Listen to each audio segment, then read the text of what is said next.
Bulletin లో మరో breaking news చూస్తున్నాం. టీఎస్పీఎస్సీ పేపర్ లీక్ కేసులో తవ్వుతున్న కొద్దీ పేపర్ లీక్స్ బాగోతాలు బయటపడుతున్నాయి. టీఎస్పీఎస్సీ ఉద్యోగి శామిమ్ కి గ్రూప్ 1 పేపర్ ను నిందితుడు రాజశేఖర్ లీక్ చేశారు. ఇక వాట్సాప్ ద్వారా గ్రూప్ 1 పేపర్ పంపినట్లు శామిమ్ ఒప్పుకున్నారు. ఇక విదేశాల్లో ఉన్న వారికి కూడా సిట్ నోటీసులు ఇవ్వనున్నట్లు తెలుస్తోంది. న్యూజిలాండ్ నుంచి వచ్చిన రాజశేఖర్ బావ రమేష్ గ్రూప్ 1 రాశారు. అయితే అతనికి గ్రూప్ 1 లో 120 మార్కులు వచ్చాయి. ఇప్పటికీ ఈ కేసులో మొత్తం 120 మంది అరెస్ట్ చేశారు. 100కు పైగా మార్కులు వచ్చిన 121 మంది వాగ్మూలమే ఈ కేసులో కీలకమని సెట్ చెబుతుంది. ఫోరెన్సిక్ రిపోర్ట్ వస్తే కొత్త కోణాలు వెలుగు చూసే ఛాన్స్ ఉన్నట్లుగా సెట్ పేర్కొంది.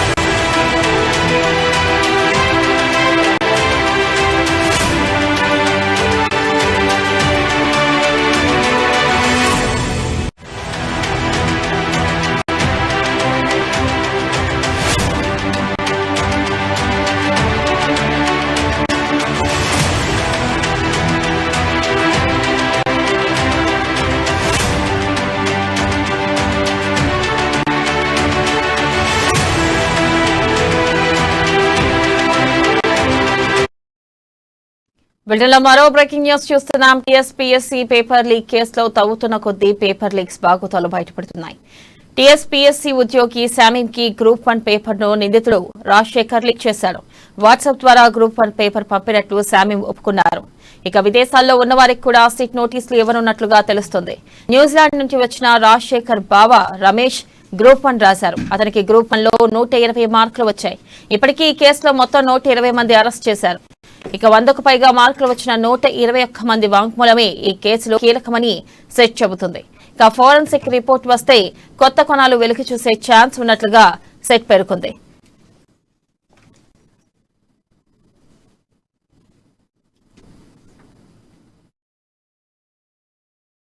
ఇక దీనిపై మరింత సమాచారాన్ని మా హైదరాబాద్ బ్యూరో ప్రణయ్ అందిస్తారు.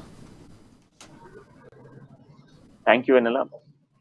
టీఎస్పీఎస్సీ పేపర్ లీకేజ్ కి సంబంధించి కొత్త విషయాలు వెలుగులోకి వస్తున్న సిచ్యువేషన్స్ అయితే కనబడుతున్నాయి. ప్రధానంగా మనం చూసుకుంటే టీఎస్పీఎస్సీ లీకేజ్ లో దాదాపుగా కూడా ఇప్పటి వరకు 120 మందికి పైగా కూడా ఇందులో ఉన్నట్టుగా తేలింది. దాంట్లో ప్రధానంగా మనం చూస్తే ఇప్పటికే 120 మందికి నోటీసులు జారీ చేశారు. టీఎస్పీఎస్సీ లో ఎగ్జామ్ రాసిన వారి సంఖ్య కూడా గణనీయంగా పెరుగుతున్న సిచ్యువేషన్స్ అయితే కనపడతా ఉన్నాయి. టీఎస్పీఎస్సీ సీట్ విచారణ స్టార్ట్ చేసినప్పటి నుంచి కూడా కొత్త విషయాలు వెలుగులోకి వస్తున్నటువంటి సిచ్యువేషన్స్ కనబడుతున్నాయి. ప్రధానంగా రాజశేఖర్ బావ కూడా, అంటే రాజశేఖర్ నిందితుడు A2 గా ఉన్నటువంటి రాజశేఖర్ బావ కూడా ఎగ్జామ్ రాసినట్టుగా పోలీసులు సీట్ అధికారులు గుర్తించిన సిచ్యువేషన్స్ అయితే కనపడతా ఉన్నా.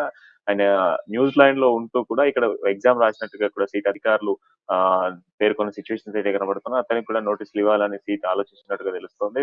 తర్వాత మనం చూసుకునే టీఎస్పీఎస్సీ లో షామిన్ గ్రూప్ 1 రాసినట్టుగా తెలుస్తోంది. అందులో రాజశేఖర్ పేపర్ వాట్సాప్ ద్వారా లీకేజ్ చేసినట్టుగా తెలుస్తా ఉంది. దాంట్లో చూసుకుంటే 120 మార్కులు వచ్చినట్టుగా సీట్ అధికారులు గుర్తించడం జరిగింది.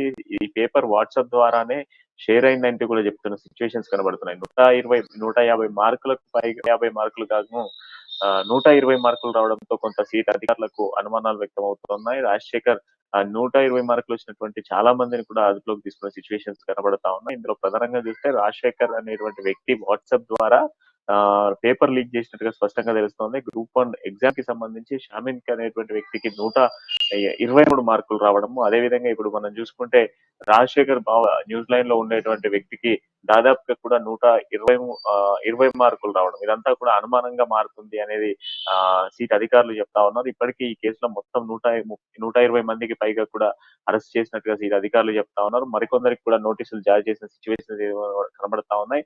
100కు పైగా మార్కులు వచ్చిన వారి సంఖ్య రోజు రోజుకు పెరుగుతా ఉంది. సీట్ అధికారుల దర్యాప్తు వేగవంతం అవుతున్న కొద్ది కూడా కొన్ని కొత్త విషయాలు వెలుగులోకి వస్తా ఉన్నాయి. రాజశేఖర్ వాట్సాప్ ద్వారానే అనేక మందికి ఇటు ప్రధానంగా చూస్తే అనేక మందికి పేపర్ ను లీక్ చేసినట్టుగా స్పష్టంగా తెలుస్తుంది. అయితే మనం చూసుకుంటే ఫోరెన్సిక్ ల్యాబ్ రిపోర్ట్ వస్తే కొత్త కోణాలు, కొత్త విషయాలు కూడా వెలుగులోకి వచ్చేటువంటి అవకాశాలు ఉన్నాయంటూ కూడా సీట్ చెప్తా ఉంది. మరికొన్ని కొత్త విషయాలు కూడా బహిర్గతం అయ్యేటువంటి ఛాన్సెస్ ఉన్నాయంటూ కూడా చెప్తా ఉంది. అయితే తరపున మనం చూసుకుంటే ఇప్పటికే సీట్ అధికారులు పెంచినటువంటి ఈ వేగానికి సంబంధించి చాలా మంది నిందితుల విషయాల్లో వెలుగులోకి వస్తా ఉన్న సిచ్యువేషన్స్ కనబడతా ఉన్నాయి.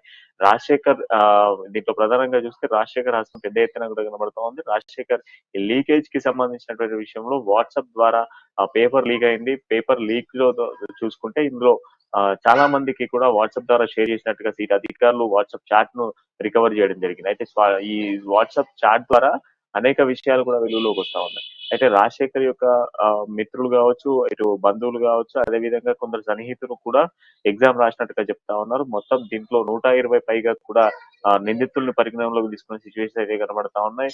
మొత్తం ఇప్పుడు దేశవ్యాప్తంగా చర్చనీయాంశంగా మారుతున్న సిచ్యువేషన్స్ అయితే కనబడతా ఉన్నాయి. ప్రశ్నల కంటే దీంట్లో ఉన్నటువంటి కేసుల సంఖ్య ఎక్కువ పెరిగేటువంటి సిచ్యువేషన్స్ కూడా కనబడుతున్నాయి. 120 మంది ఇప్పటికే అదుపులోకి వచ్చారు అని అంటే మరికొందరు కూడా ఇంకా ఈ కేసులో వచ్చేటువంటి అవకాశాలు ఉన్నాయంటూ కూడా చెప్తున్న సిచ్యువేషన్స్ కనబడతా ఉన్నాయి. ఖచ్చితంగా కూడా రోజు రోజుకు పదుల సంఖ్యలో ఈ కేసులో లీకేజ్ కి సంబంధించినటువంటి కేసులో చాలా మంది పెరుగుతున్న సిచ్యువేషన్స్ అయితే ప్రధానంగా కనబడతా ఉన్నాయి. టీఎస్పీఎస్సీ పేపర్ లీకేజ్ కి సంబంధించి ఎంతో మంది విద్యార్థుల భవిష్యత్తును ఈ విధంగా అంటే విద్యార్థుల భవిష్యత్తుకి సంబంధించినటువంటి జీవితాన్ని ఈ విధంగా నాశనం చేశారంటూ కూడా విద్యార్థులు మండిపడుతున్న సిచ్యువేషన్స్ కనబడుతూ ఉన్నాయి. ఇప్పటికే ప్రతిపక్ష పార్టీలకు సంబంధించిన నేతలకు కూడా టీఎస్పీఎస్సీ లీకేజ్లకు సంబంధించిన వ్యవహారంలో వారికి కూడా నోటీసులు జారీ చేసిన సిచ్యువేషన్స్ అయితే ఉన్నాయి. సీట్ ఇప్పటికే జారీ చేసినటువంటి నోటీసులో దాదాపుగా కూడా 42 మంది టీఎస్పీఎస్సీలో పనిచేస్తున్నటువంటి ఉద్యోగులు కూడా ఉన్నారు. దీనిలో పరిగణనలోకి తీసుకున్న అంటే నిందితులుగా పరిగణనలోకి తీసుకున్న మాత్రం 121 మందిని నిందితులుగా పరిగణనలోకి తీసుకున్నారు. 150 మార్కులకు సంబంధించి 120కి పైగా వచ్చిన వాళ్ళ సంఖ్య కూడా 10లలో ఉంది. దాంట్లో 100కు పైగా వచ్చినటువంటి వారి సంఖ్య కూడా దాదాపు 10లలో 20లలో కనబడతా ఉంది. మొత్తం చాలా మంది కూడా ఈ పేపర్ లీక్ అయింది, వాట్సాప్ ద్వారా షేర్ అయింది అన్నటువంటి అనుమానాలు వ్యక్తం అవుతూ ఉన్నాయి. స్పష్టంగా కూడా రాజశేఖర్ వాట్సాప్ ద్వారానే గ్రూప్ 1 పేపర్ కి సంబంధించి ఫిలిమ్స్ కి సంబంధించినటువంటి ఎగ్జామ్ పేపర్ లీక్ అయిందనేది స్పష్టంగా తెలుస్తోంది. సో అధికారులు ఈ కోణంలో కూడా దర్యాప్తు చేయబోతా ఉన్నారు. సో ఈ రోజు రేపు ఫోరెన్సిక్ ల్యాబ్ రిపోర్టర్ కూడా రాబోతుంది. ల్యాబ్ రిపోర్ట్ వచ్చిన తర్వాత ఈ కేసుకి సంబంధించి మరికొన్ని కొత్త విషయాలు వెలుగులోకి వచ్చేటువంటి ఛాన్సెస్ అయితే ప్రధానంగా కనబడతా ఉన్నాయి. Right, thank you Pranay.